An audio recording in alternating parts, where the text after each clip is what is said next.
আজি আমাৰ ৰাজ্যৰ শিক্ষা খণ্ডৰ বাবে বিশ্ব বেংকৰ পৰা আমি 2,750 কোটি টকা ঋণ লবৰ বাবে সিদ্ধান্ত লৈছো।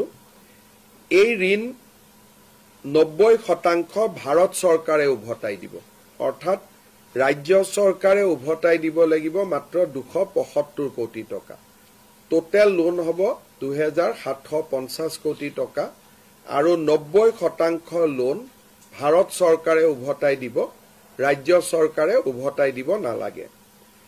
এই 2,750 কোটি টকা ঋণেৰে আমি শিক্ষকসকলক বিজ্ঞান অংকৰ ওপৰত ট্ৰেইনিং কৰা, হেডমাষ্টাৰ প্ৰিন্সিপালসকলক মেনেজমেণ্ট ট্ৰেইনিং দিয়া, সায়েন্স এণ্ড টেকনলজিৰ ওপৰত কাম কৰা আৰু ড্ৰপ আউট ৰোধ কৰাৰ বাবে এই পুঁজি ব্যয় কৰা হ'ব।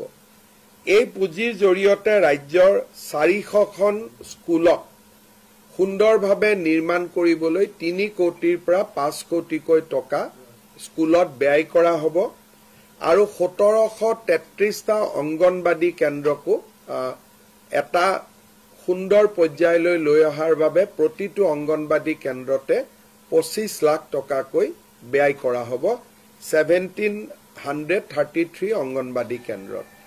ৰাজ্যৰ শিক্ষা খণ্ডত ই এক নতুন দিগন্তৰ সূচনা কৰিব।